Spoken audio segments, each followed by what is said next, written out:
আসসালামু আলাইকুম বন্ধুরা, আপনারা সবাই কেমন আছেন? আশা করি আপনারা সবাই আল্লাহর অশেষ রহমতে ভালো আছেন। বন্ধুরা দেখেন আমি আজকে কি বানিয়েছিলাম। এই নাস্তাটা বানানোর পর আমার পরিবারের সবাই কিন্তু খুব মজা করে নাস্তাটা খেয়েছে। নাস্তাটা এতটাই মজার ছিল কি বলবো আপনাদের।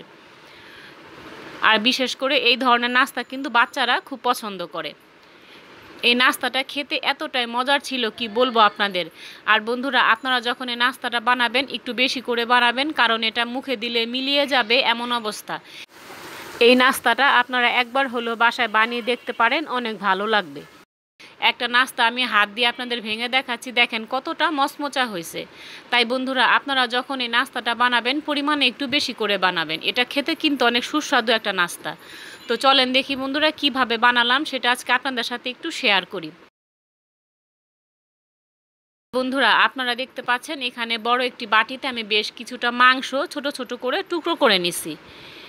মাংসগুলো একটু মোটা করে কেটে নিতে হবে। আমি আমার পছন্দ মতো শেপ দিয়ে মাংসগুলো কেটে নিছি। এখানে আমি পরিমাণ মতো একটু লবণ দিয়ে দিচ্ছি, আর এখানে সামান্য পরিমাণ একটু গোলমরিচ গুঁড়া দিয়ে দিলাম, আর এখানে সামান্য পরিমাণ একটু জিরার গুঁড়া দিয়ে দিলাম। এখানে ভাজা জিরার গুঁড়াটা আমি ব্যবহার করতেছি। আর এখানে ধনিয়ার গুঁড়া দিয়ে দিলাম। অল্প অল্প করে সব মশলা আমি এখন দিয়ে দিব। সামান্য একটু হলুদের গুঁড়া দিয়ে দিলাম, আর একটু মরিচের গুঁড়া দিব। তা আপনারা চাইলে মরিচের পরিমাণটা কম বেশি করে নিতে পারবেন। আর এখানে সামান্য পরিমাণ একটু সয়া সস দিয়ে দিলাম। এখন সবগুলো উপকরণ আমি হাত দিয়ে ভালো করে একটু মেখে নিব। এমনভাবে মাখতে হবে যাতে মাংসর গায়ে মশলাগুলো খুব সুন্দরভাবে লেগে থাকে। আমি কিন্তু মাংসগুলো খুব ভালো মতো কিন্তু মেখে নিচ্ছি। এখন মেখে নেওয়ার এক পর্যায়ে হাফ চামচ ভর্তি করে আমি আদা রসুন বাটা দিয়ে দিলাম। আদা রসুন বাটাটা দেওয়ার পর এখন এই মশলার সাথে ভালো করে মাংসগুলো একটু মেখে নিতে হবে। এই মাংসটা আমি আজকে মেরিনেট করে রাখবো না, সরাসরি চুলায় ভাজতে চলে যাব। আর রেসিপিটি ভালো লাগলে অবশ্যই আমার চ্যানেলটি সাবস্ক্রাইব করে আমার পাশে থাকবেন। আর আমার রান্নাগুলো প্রতিদিন দেখতে চাইলে সাথে থাকা বেল বাটনটি অন করে রাখবেন, তাহলেই হবে। আমি ভিডিও দেওয়ার সাথে সাথে আপনারা নোটিফিকেশন পেয়ে যাবেন। আর এখানে দেখতে পাচ্ছেন বড় একটি বাটি নিছি, তো বড় বাটির ভিতরে আমি 2 কাপ ভর্তি করে ময়দা নিচ্ছি। আপনারা চাইলে ময়দার পরিবর্তে আটা ব্যবহার করতে পারবেন। আর এখানে সামান্য পরিমাণে একটু লবণ দিয়ে দিচ্ছি। আর এখানে 3 থেকে 4 চামচ ভর্তি করে আমি সয়াবিন তেল দিচ্ছি।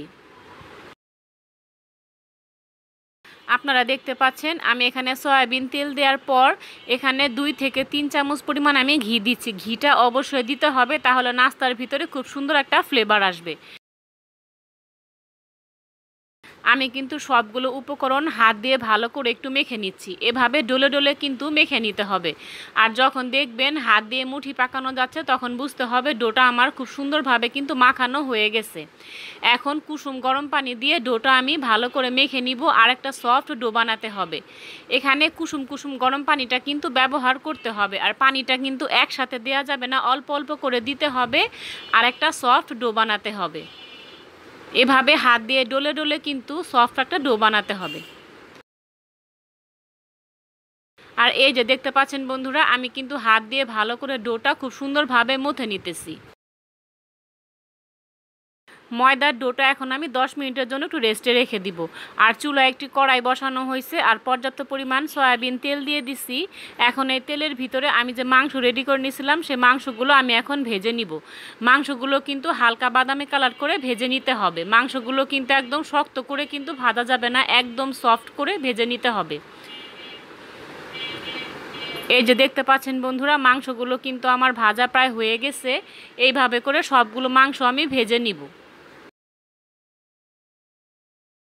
আপনারা দেখতে পাচ্ছেন এখানে ময়দার ডোটা কিন্তু আমি হাত দিয়ে ভালো করে কিন্তু একটু মথে নিচ্ছি। তো মথে নেওয়ার পর ছোট ছোট করে লেচি কেটে নিতেছি।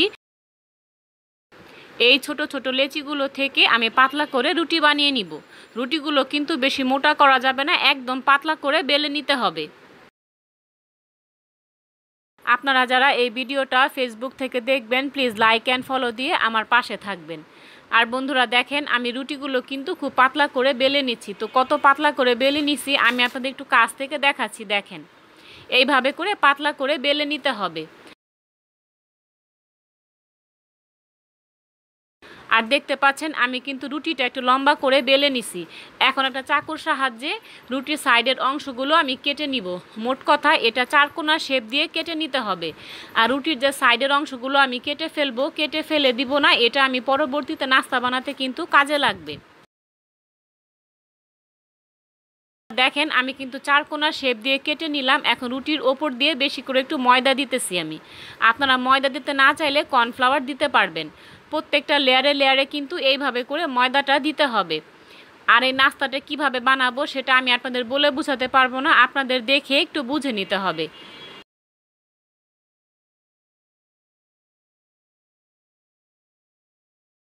আর দেখতে পাচ্ছেন আমি কিন্তু প্রত্যেকটা লেয়ারে ময়দা দিয়ে দিলাম।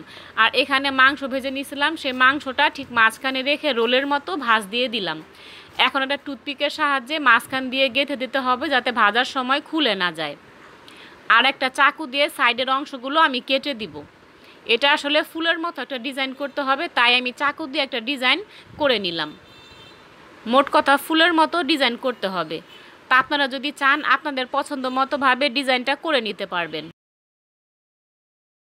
আমি কিন্তু খুব সহজভাবে আপনাদের ডিজাইনটা তৈরি করে দেখালাম, আপনারা চাইলে এভাবে কিন্তু বানাতে পারবেন। আর এই যে এইভাবে করে সবগুলো নাস্তা কিন্তু আমি বানিয়ে নিলাম।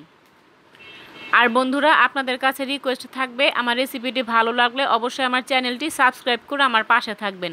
আর আপনারা সবাই প্লিজ আমাকে একটু সাপোর্ট আর সহযোগিতা করবেন। আপনাদের একটু সাপোর্ট আর সহযোগিতায় আমি অনেক দূর পর্যন্ত যেতে পারবো। আর আপনারা কখনো ভিডিও টেনে টেনে দেখবেন না, ফুল ওয়াচ করবেন। ভিডিও টেনে টেনে দেখলে কিন্তু একটা চ্যানেলের জন্য অনেক বড় ক্ষতি হয়। প্লিজ আপনারা এই কাজটা কখনো করবেন না। আর এখানে দেখতে পাচ্ছেন নাস্তাগুলো ভাজার জন্য চুলায় একটি কড়াই বসানো হয়েছে আর পর্যাপ্ত পরিমাণ সয়াবিন তেল দিয়ে দিলাম। এখন আমি সবগুলো নাস্তা এই তেলের ভিতরে দিয়ে দিব আর হালকা বাদামি কালার করে ভেজে নিব। নাস্তাগুলো ভাজার সময় কিন্তু তেলটা এভাবে একটু নাস্তার উপরে উঠিয়ে দিলে কিন্তু প্রত্যেকটা লেয়ার কিন্তু তেলের ভিতরে দেওয়ার সাথে সাথে কিন্তু খুলে যাবে। আর এই যে দেখতে পাচ্ছেন বন্ধুরা, নাস্তাগুলো কিন্তু আমি হালকা বাদামি কালার করে ভেজে নিতেছি। এইভাবে হালকা বাদামি কালার করে সবগুলো নাস্তা আমি ভেজে নিব। তো বন্ধুরা, আপনারা একবার হলেও আমার এই রেসিপিটি ফলো করে বাসায় বানিয়ে দেখতে পারেন, অনেক ভালো লাগবে। ছোট থেকে বড় সবাই খুব পছন্দ করবে এই নাস্তাগুলো। আর এই যে দেখতে পাচ্ছেন এক ব্যাচ নাস্তা ভাজার পরে আরও এক ব্যাচ নাস্তা আমি তেলের ভিতরে দিয়ে দিলাম। এগুলো আমি হালকা বাদামি কালার করে ভেজে নিব। বাড়িতে যদি হঠাৎ মেহমান আসে তাহলে কিন্তু আপনারা মেহমানদেরকে এই নাস্তাগুলো বানিয়ে দিতে পারবেন। খুব অল্প সময়ে অনেকগুলো নাস্তা কিন্তু বানানো যায়। সবগুলো নাস্তা কিন্তু আমি খুব সুন্দরভাবে কিন্তু ভেজে নিছি। আর বন্ধুরা, আপনারা যখন এই নাস্তাগুলো বানাবেন একটু পরিমাণে বেশি করে বানাবেন, কারণ এটা খেতে কিন্তু অনেক সুস্বাদু একটা নাস্তা আর খুবই মচমচা হয় আর মুখে দিলে মিলিয়ে যাবে এই নাস্তাগুলো। তো দেখতে পাচ্ছেন আমি কিন্তু আপনাদের একটু কাছ থেকে দেখাচ্ছি, দেখেন কতটা মচমচা হয়েছে, আপনারা দেখে একটু বুঝতে পারতেছেন। আপনারা যখন নাস্তাগুলো খাবেন অবশ্যই টুথপিকগুলো খুলে নেবেন। আর একটা নাস্তা কিন্তু আপনাদের আমি ভেঙে দেখাচ্ছি, দেখেন ভিতরে কত জুসি হয়েছে আর ওপর দিয়ে কিন্তু একদম ক্রিস্পি হয়েছে। আপনারা দেখে একটু বুঝতে পারতেছেন কতটা মচমচা হয়েছে। আর এই নাস্তাগুলো কিন্তু আপনারা বাচ্চাদের স্কুলে টিফিন বক্সে টিফিন হিসেবে বানিয়ে দিতে পারেন, বাচ্চারাও কিন্তু অনেক খুশি হয়ে যাবে। আপনারা সবাই সুস্থ থাকবেন, ভালো থাকবেন। আসসালামু আলাইকুম।